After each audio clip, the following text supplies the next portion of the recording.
दोस्तों, आपने अक्सर बड़े बुजुर्गों को कहते हुए सुना होगा कि अब समय बहुत खराब हो चुका है। इंसान को इंसान की चाह नहीं रही है। समाज में बुरे लोग अधिक हो चुके हैं। लोगों द्वारा अपना जीवन यापन करना बेहद मुश्किल हो गया है। वहीं अगर आप धर्म ग्रंथों से ज्ञान लोगे तो धर्म ग्रंथों में भी आपको सतयुग कलयुग का उल्लेख मिलेगा। सतयुग वह समय है जो कभी पहले हुआ करता था। उस समय में सभी इंसान, सभी जानवर शांति और सुख से रहते थे। चोरी, हिंसा आदि बिल्कुल भी नहीं होती थी। वही अभी जो समय चल रहा है वह कलयुग है। हर जगह हिंसा, मारकाट मची हुई है। आपको क्या लगता है, क्या सच में हमारा समय बहुत खराब है? क्या सच में हम पुराने समय के इंसानों की तुलना में ज्यादा पापी हैं? देखो, बड़े बुजुर्ग लोगों का जो सर्वे का जो आकलन होता है वह लोगों के बहुत छोटे समूह पर और बहुत कम समय में किया गया आकलन होता है। बुजुर्गों को लगता है कि अगर उनके बेटे या उनके पोते उनकी बात नहीं सुनते तो इसका मतलब जमाना बेहद खराब हो चला है।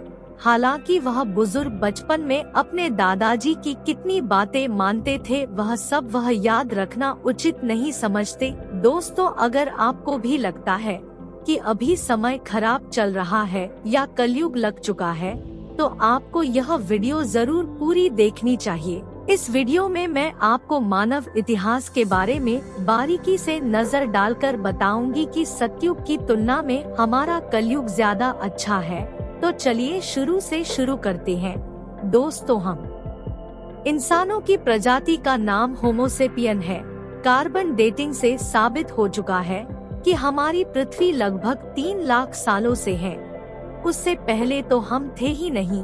यानी अगर सतयुग हमारी प्रजाति के बिल्कुल शुरुआत के समय में रहा होगा तो मैं आपको बता दूं कि अपने शुरुआती समय में हम पेड़ों पर या गुफाओं के अंदर ही रहते थे। खाने के लिए उस समय हम शिकार पर ही निर्भर थे। कुदरत ने हमें तेज दिमाग तो दिया है, लेकिन हमारे पास ना शेर जैसे तेज दांत थे, ना पंजे और ना ही चीते जैसी तेज रफ्तार। जाहिर है कि हमें शिकार करने में बड़ी दिक्कत होती होगी। हमारे अलावा जंगलों में अन्य जानवर भी थे जिनमें से कुछ इतने ताकतवर और खूंखार थे कि बड़ी ही आसानी से हमारा ही शिकार कर लेते होंगे। आज कलयुग में फोन करते हैं और घर बैठे 30 मिनट के अंदर आपको पिज्जा डिलीवरी हो जाता है। लेकिन अपने प्राचीन समय में जब हम अपनी गुफा के अंदर अपने बच्चों को छोड़कर शिकार की तलाश में बाहर निकलते थे तो कोई अंदाजा नहीं होता था कि शिकार हम करेंगे या हमारा ही शिकार कोई अन्य जंगली जानवर कर लेगा। बहुत बार ऐसा भी होता होगा कि पूरे दिन शिकार के पीछे दौड़ लगाने के बावजूद भी हमारे हाथ कुछ नहीं लगता होगा और हमें अपना मुंह लटका कर वापस गुफा में अपने भूखे बच्चों के पास लौटना पड़ता होगा। उस समय में कोई बीमारी या बूढ़ा व्यक्ति तो जिंदा रह ही नहीं पाता होगा, क्योंकि सिर्फ सब्सट जीव ही शिकार करने के लिए सक्षम हो सकता है। अगर शिकार के पीछे दौड़ते वक्त आपके पैर में मोच भी आ गई तो न जाने कितने दिनों तक आपको दर्द के साथ साथ भूख को भी सहन करना पड़ता होगा। जाहिर है ऐसे समय को तो हम सतयुग नहीं कह सकते, इसलिए आगे बढ़ते हैं। दोस्तों, लाखों सालों तक शिकार करके जीवन यापन करने वाले हम इंसानों की जिंदगी में एक बेहतरीन बदलाव तब आया जब हमने खेती करना सीख लिया। खेती की खोज मानव इतिहास के सबसे महान खोज थी, क्योंकि अब हमें शिकार की तलाश में भटकना नहीं पड़ता था। अब इंसान खानाबदोश नहीं रहा, बल्कि इंसान एक ही जगह पर रहकर खेती करने लगे। हम इंसानों द्वारा छोटी छोटी बस्तियां, कबीला बनाकर रहना खेती के बलबूते पर ही संभव हो पाया और हम लोगों में परस्पर सामाजिक जुड़ाव पड़ा। लेकिन दूसरी तरफ एक दूसरे का साथ पाकर हम ज्यादा आक्रामक भी हो गए। हमने अपने से अलग दूसरे कबीले के लोगों पर हमले करने भी शुरू कर दिए।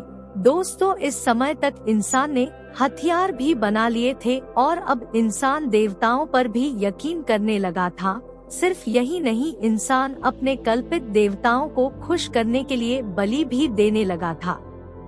बड़ा कबीला छोटे कबीले पर अचानक से हमला करता, कबीले के सभी बच्चों और बूढ़ों का कत्ल कर दिया जाता और सारी औरतों को अपनी हवस का शिकार बनाया जाता। सभी जवान मर्दों को अपने साथ ले जाया जाता, जहां उन्हें या तो गुलाम बनाकर रखा जाता या अपने देवताओं को खुश करने के लिए उनकी बलि दी जाती। आप जरा कल्पना करके देखिए, आप जंगल में किसी खुले मैदान में अपने कबीले में रहते हैं।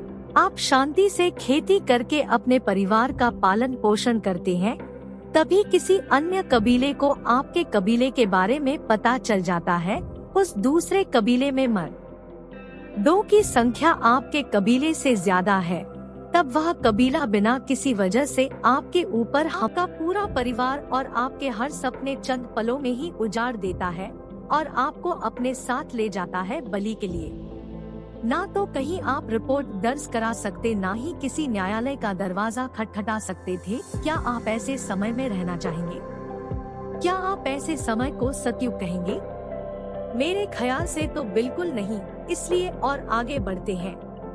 दोस्तों, वक्त बीतने के साथ साथ दिमाग के तौर पर इंसान और भी ज्यादा मजबूत होता चला गया। धीरे धीरे अपनी बुद्धि के बल पर हमने खतरनाक जंगली जानवरों को अपने घरों और खेतों से दूर खदेड़ दिया।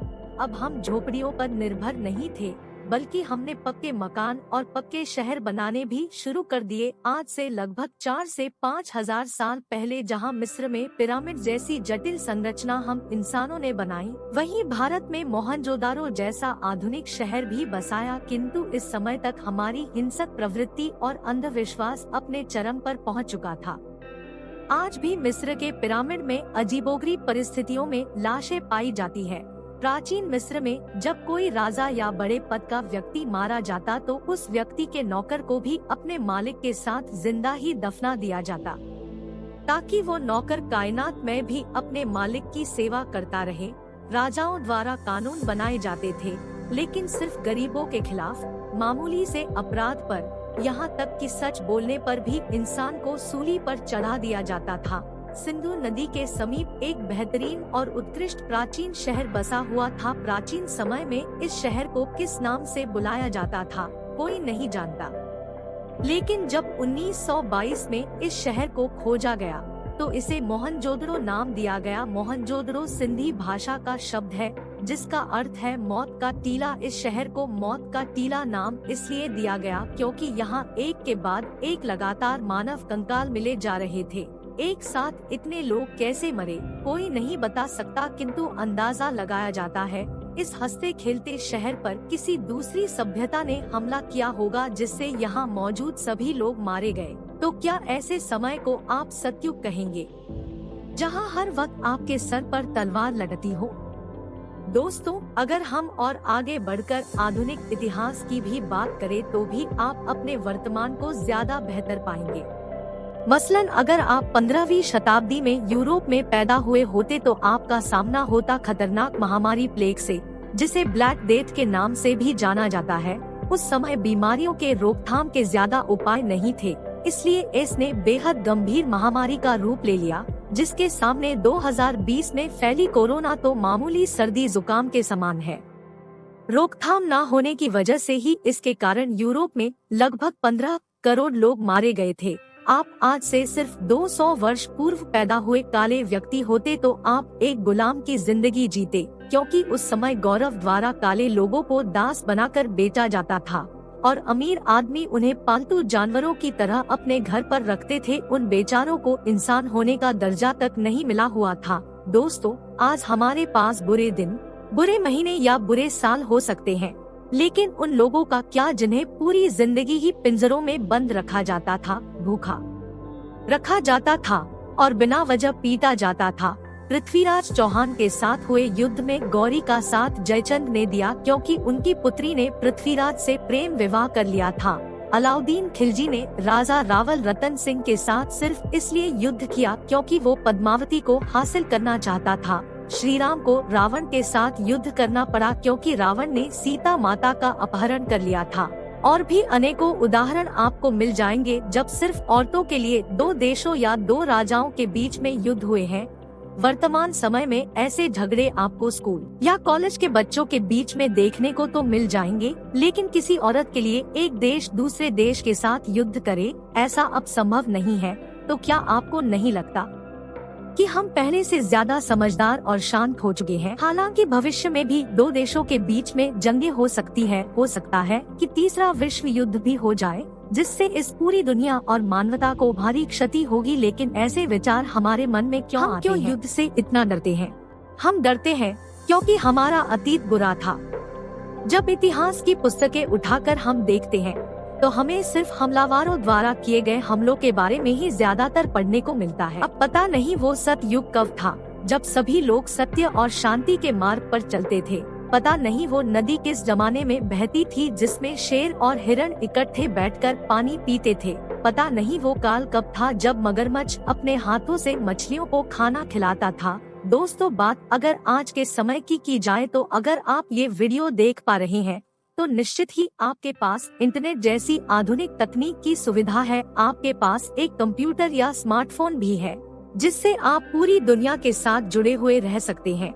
सिर्फ कुछ दशकों पहले तक जब चिट्ठियों का जमाना हुआ करता था तो हाल कुछ ऐसा था कि जब तक किसी रिश्तेदार को चिट्ठी लिखकर परिवार के किसी सदस्य के बीमार होने की सूचना दी जाती और चिट्ठी को पढ़कर व्यक्ति जब तक उस बीमार इंसान से मिलने पहुंचता था तब तक तो बीमार इंसान की मौत भी हो चुकी होती थी। प्रेमी प्रेमिका को भी एक दूसरे का हालचाल जानने के लिए महीनों तक चिट्ठियों का इंतजार करना पड़ता था।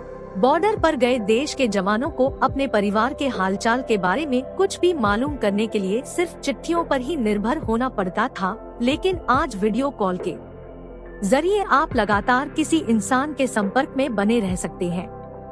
एक दूसरे का मुस्कुराता हुआ चेहरा देखकर खुश हो सकते हैं। वैसे दोस्तों, दुनिया में आज भी कई सारी ऐसी जगह हैं जहां ये सब सुविधा मौजूद नहीं है। इंटरनेट तो क्या, बच्चों के लिए खाना तक उपलब्ध नहीं है। तो अगली बार जब आप अपनी किस्मत को कोसे तो आप जरा सोचेगा कि जहां आप रहते हैं, जो जीवन आपको मिला हुआ है, अगर आपको उसे किसी आदिवासी बच्चे के साथ बदलना पड़े तो क्या होगा?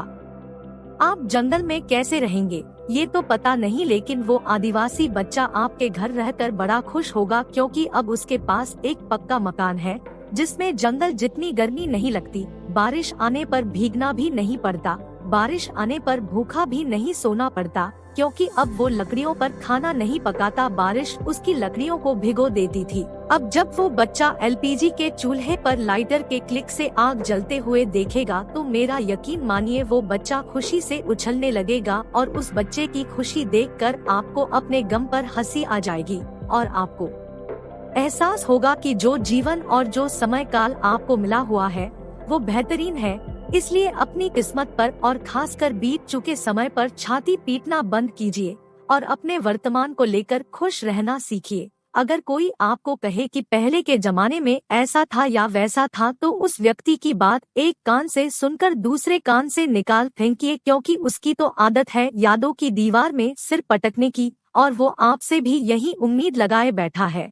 लेकिन किसी निराशावादी इंसान की उम्मीद पर खरा उतरने से बेहतर है कि आप आशावादी बनिए और सदैव खुश रहिए। वीडियो देखने के लिए आपका बहुत बहुत धन्यवाद।